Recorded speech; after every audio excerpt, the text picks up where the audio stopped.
La République de Guinée est un pays tropical dont les atouts naturels et culturels en font un paradis touristique. Elle laisse aux visiteurs une impression profonde, faite d'un mélange d'admiration et d'émerveillement. Sur près de 250 000 km², elle apparaît comme une synthèse de tout l'Ouest africain.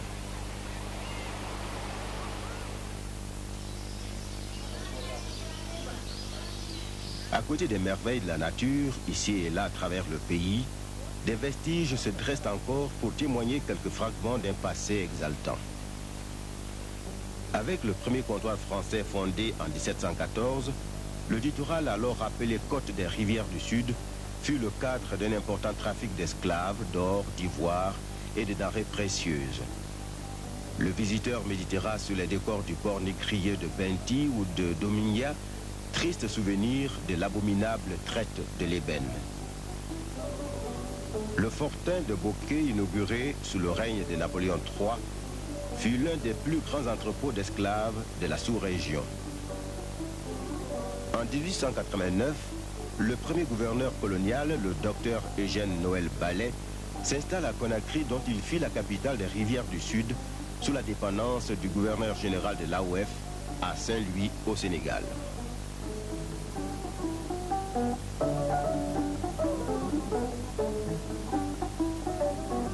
La pénétration coloniale se heurta à plusieurs foyers de résistance à travers le pays.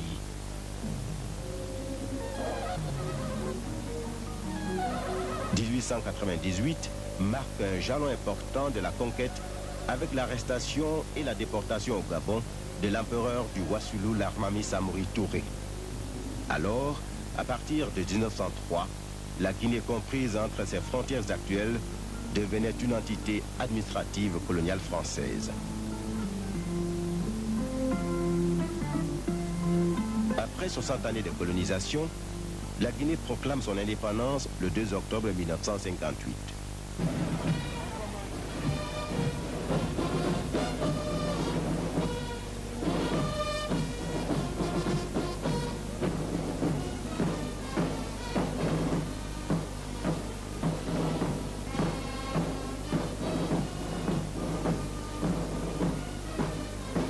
Avec le changement de régime politique en avril 1984, la libre entreprise devient une réalité.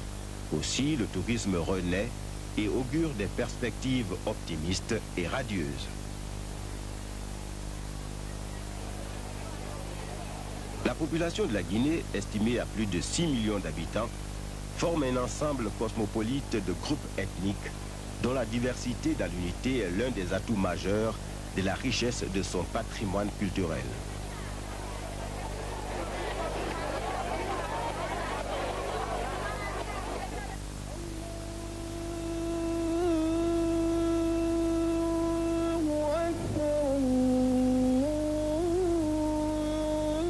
À 85% musulmane, 10% chrétienne, elle est occupée à près de 80% par le secteur rural. Depuis quelques années, le taux de mortalité a baissé avec les progrès dans les installations sanitaires et la couverture médicale de la population. Dans ce domaine, modernité et tradition se côtoient. La médecine traditionnelle encore pratiquée dans les villages obtient parfois des résultats appréciables.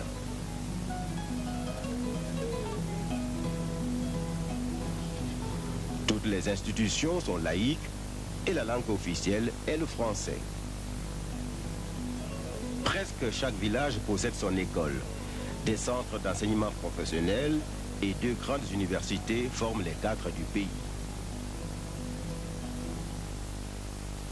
En milieu musulman, l'école coranique est largement pratiquée, ce qui réduit le taux d'analphabétisme officiellement admis.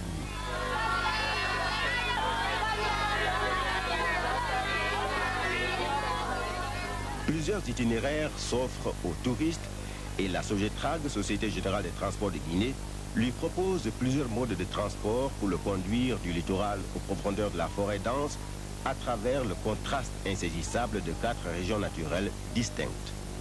À chacune d'elles correspondent des types de relief, de climat, de faune, de flore, de fragments d'histoire, de rythme, de traditions populaires et de génie culturel propre à la République de Guinée.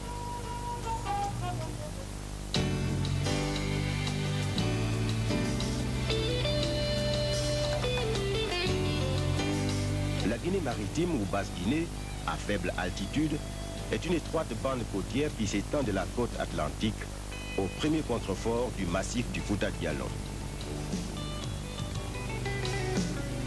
Tout le long de la côte, des eaux tièdes et transparentes baignent des kilomètres de plage au sable fin et argenté. Des îles au paysage idyllique apportent au tableau féerique de cette région un charme particulier.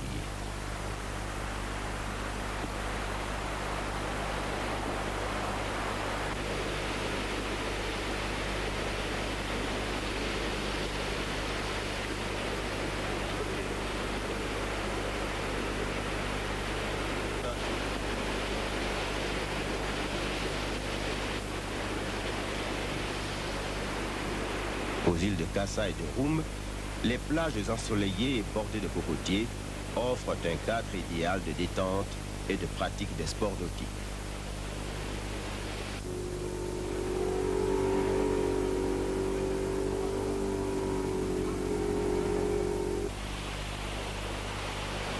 La plage de Bel Air, à 225 km de Conakry, accessible par mer ou par route, est l'une des plus belles et des plus ensoleillées de la côte.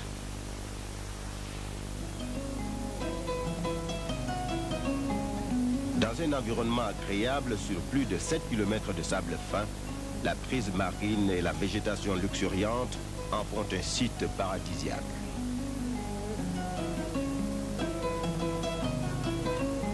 Sur les contreforts du massif foutanien, le mont Kakulima, 1007 mètres, veille sur Conakry et sur l'archipel de Los. L'une des crêtes du flanc du Kakulima accroche le regard sur la tête d'un énorme animal, baptisé l'éléphant qui veille, et vu sous un autre angle, et par temps de brouillard, le chien qui fume. Au bas de ce relief, un lac aménagé offre aux visiteurs toutes les commodités de camping.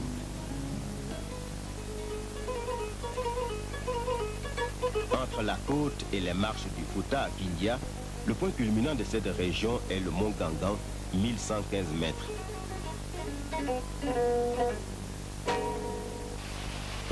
C'est déjà le domaine des torrents et des cascades dévalant majestueusement des pentes. À 13 km de là, deux chutes tombantes de 80 mètres de haut forment une espèce de voile de fine gouttelette d'une beauté exceptionnelle, ce qui rappelle les atours immaculés de la mariée, d'où son nom, le voile de la mariée. Tout y a été aménagé pour rendre le séjour agréable. La Basse-Guinée, avec son climat de mousson et sa forte pluviométrie, de mai à octobre, est le domaine de la mangrove, des palmeraies, cocoteraies, des plantations d'arbres fruitiers, des plaines rizicoles et de larges estuaires pittoresques. C'est aussi le domaine de la pêche, surtout artisanale, principal fournisseur du marché local en protéines d'origine animale et aussi activité d'appoint des populations côtières. Ce qui témoigne d'une zone économique exclusive exceptionnelle sur un littoral de 300 km.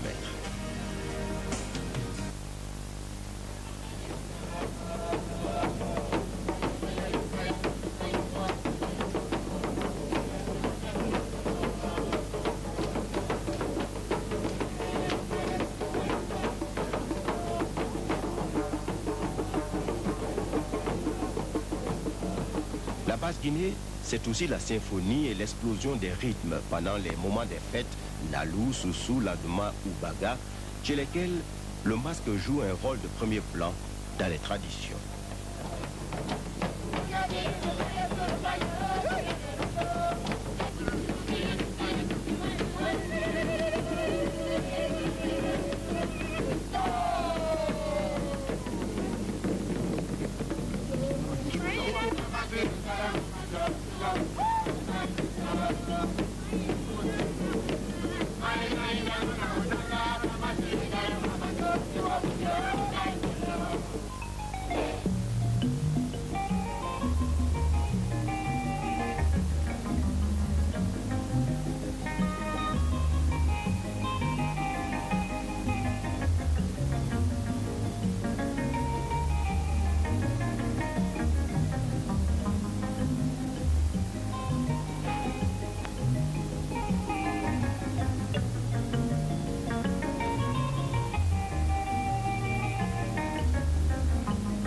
capitale, avec une explosion démographique remarquable, est devenue cosmopolite où toutes les ethnies du pays sont représentées. Jadis appelée la perle de la côte occidentale d'Afrique, elle se remet peu à peu d'une longue léthargie.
La moyenne Guinée ou Fouta Djallon, au paysage beau et au climat doux, forme un ensemble de montagnes, de vallées et de plateaux dont l'altitude moyenne dépasse 800 mètres.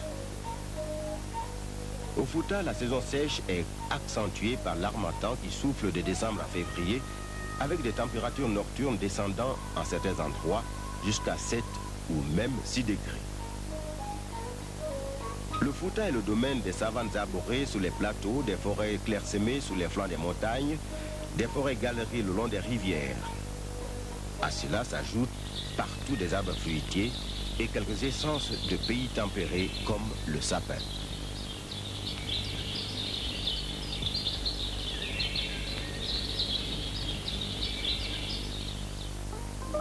Dalaba, niché dans les hauteurs foutaniennes au pied du mont Tinka, 1425 mètres, est un site touristique de première importance. L'air y est pur et agréable, avec une température du printemps européen, ce qui lui a valu le nom de Suisse africaine.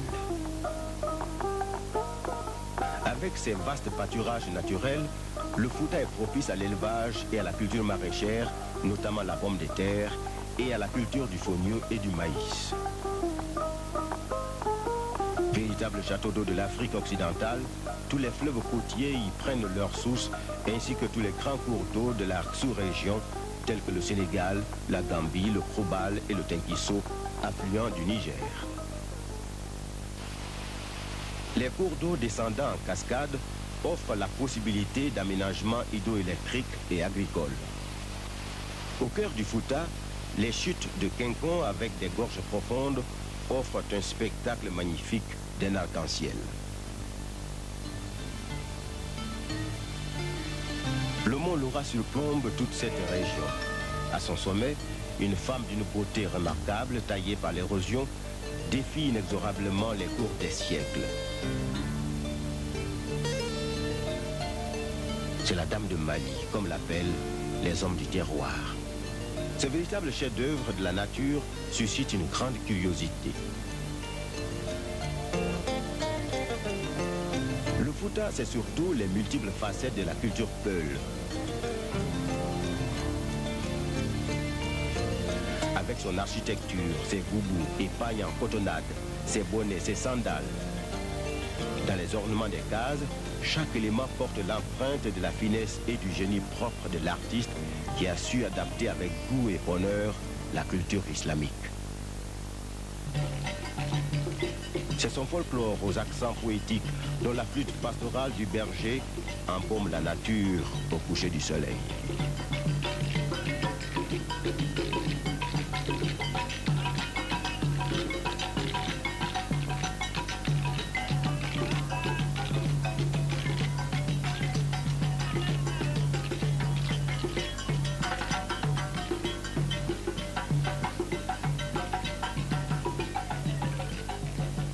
Vers le nord, c'est le Badiar, où la culture Koniagui garde son originalité et tout son attrait.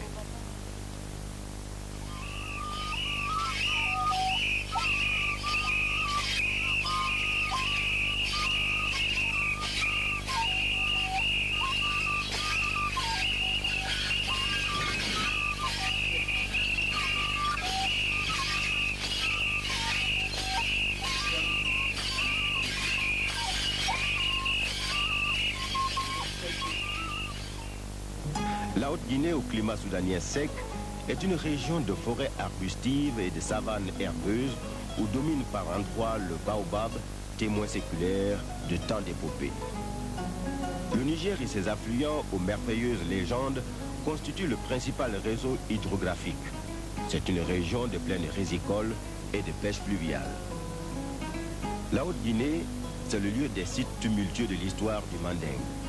Cancan, la cité commerciale précoloniale, les tatas de Samori à Kerouané sont autant de témoignages à la fois glorieux et fascinants. À Denguiraï, la mosquée de la Jomar, construite en 1848, symbolise à la fois la ferveur et l'architecture islamique du 19e siècle en Afrique noire. À Sigiri, depuis les épopées des empires du Ghana, du Mali et du Soso, les populations s'adonnent à l'exploitation de l'or, ce qui ne manque pas d'attrait lorsque l'on compare la pioche archaïque aux machines de la société aurifère de Guinée.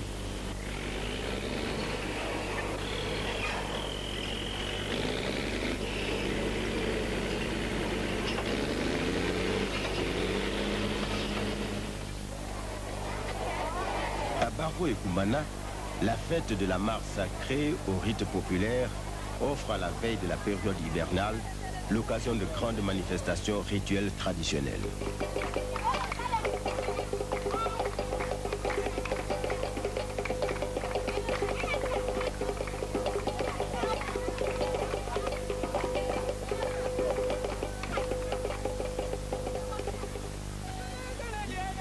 Après les travaux champêtres, la recherche de l'or, la pêche fluviale ou la chasse en Haute-Guinée, ce sont les rythmes voluptés du Mamaya ou les rythmes endiablés du Dumba, la danse des hommes forts, le folklore mandingue et la beauté des traditions, le sacré et le profane se mélangent.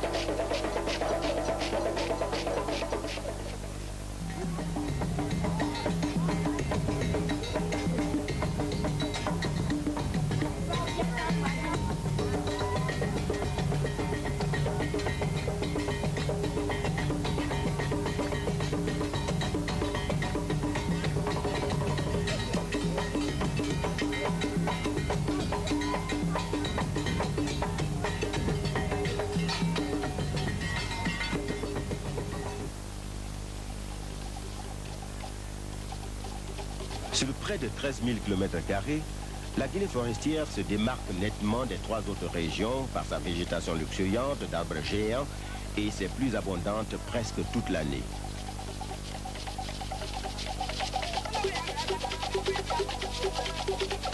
Les essences industrielles comprennent principalement le koumé et l'acajou qui surplombent des plantations de palmiers, caféiers, cacaoyers, bananiers, de théiers, de poivriers et de quinquina.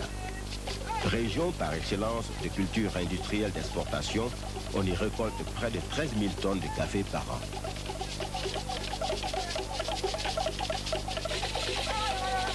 C'est une région de montagne où les chaînes du mont Nimba constituent un atout singulier. Ce mont n'attire pas seulement par son riche minerai de fer, mais aussi par sa faune et sa flore d'une rareté exceptionnelle. Les crapauds vivipares et la vie en famille de chimpanzés dont les espèces sont uniques au monde impressionnent le chercheur et charment le touriste.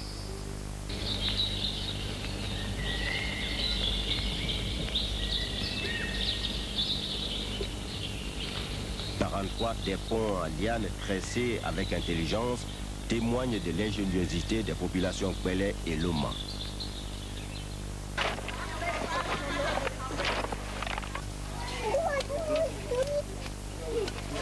Cette région, c'est encore le siège de la forêt sacrée où les rites, les coutumes, les mœurs, les danses et les musiques donnent un cachet d'originalité à la vie.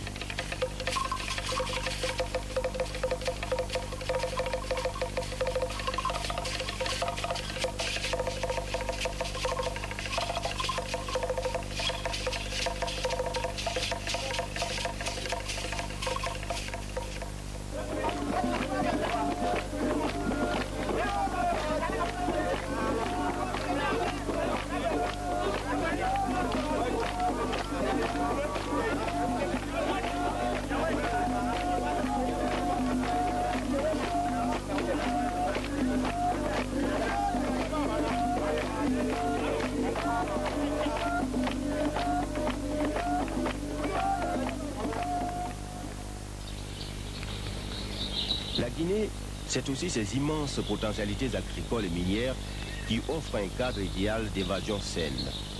L'agriculture demeure la première ressource du pays avec 17% des terres cultivées. La production provient essentiellement de cultures vivrières. Depuis quelques années, les cultures industrielles et d'exportation ont repris du souffle avec près de 30 000 tonnes de fruits et 30 000 tonnes de coton par an.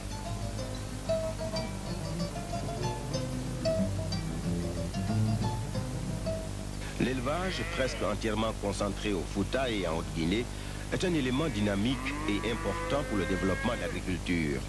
L'essentiel des porcins vit cependant en Basse-Guinée et en Guinée forestière, tandis que l'agriculture, de plus en plus modernisée, se fait surtout aux abords des grandes villes.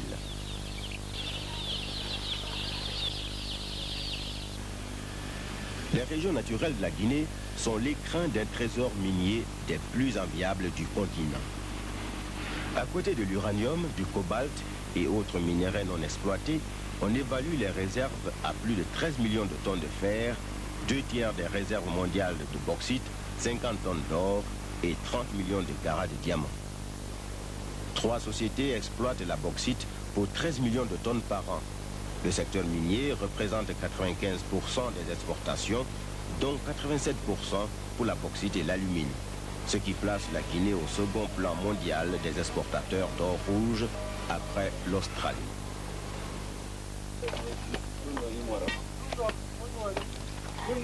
Partout on admire le savoir-faire et la dextérité d'un peuple ingénieux. L'artisanat a pris la forme de véritables professions requérant un travail à plein temps. Dans les villes comme dans les campagnes, la forge et la bijouterie jouent un rôle considérable dans la satisfaction des besoins des populations en matière d'outillage, de quincaillerie et de parure.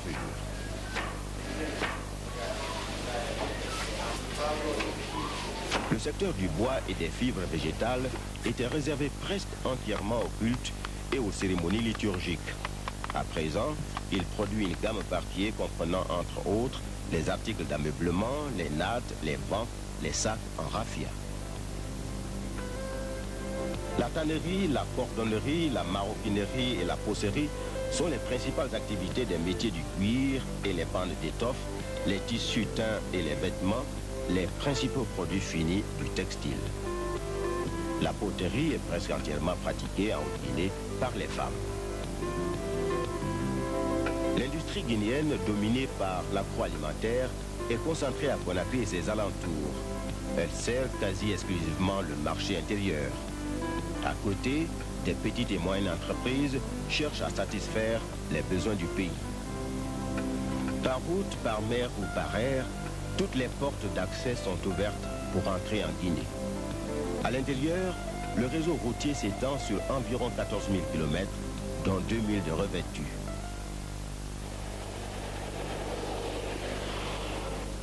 L'infrastructure aéroportuaire couvre bien le pays avec 11 aéroports, dont l'international de Conakry, desservi par de nombreuses compagnies aériennes étrangères.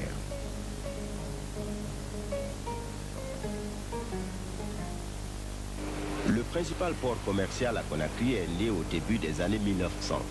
Il assure le transport de marchandises diverses à l'importation et à l'exportation pour environ 5 millions de tonnes par an. Il est aussi port minier avec l'exportation de l'alumine et de la bauxite. La Guinée dispose de 4 lignes de chemin de fer sur 1047 km. La plus ancienne et commerciale, construite au début du XXe siècle et achevée en 1914, est le Conakry-Niger sur 662 km. Les 3 autres sont réservés exclusivement au transport minier. À Conakry, des agences de voyage sont agréées pour la promotion et la vente des billets de passage, des transports aériens charters et la location d'avions pour des besoins ponctuels. Elles représentent aussi des sociétés et compagnies aériennes étrangères.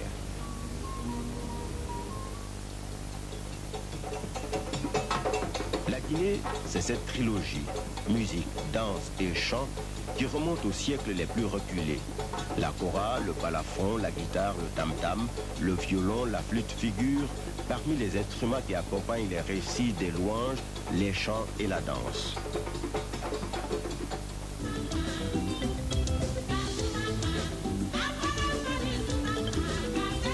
Les mouvements de la danse traditionnelle sont le prolongement gracieux et l'élaboration méticuleuse des gestes de la vie de tous les jours. Tout événement important de la vie sociale est l'occasion de réunions et de festivités.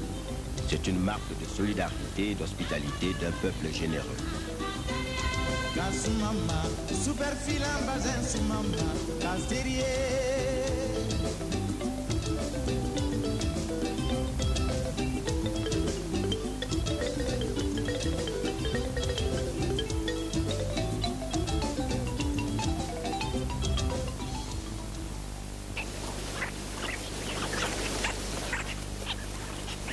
La Guinée, où l'on vient respirer un air sain et plus frais, où l'on vient se reposer et surtout se détendre grâce aux multiples ressources touristiques qu'offrent les paysages variés, les plages accueillantes du littoral, les montagnes et les vallées verdoyantes, la chasse ou la pêche, les sites touristiques.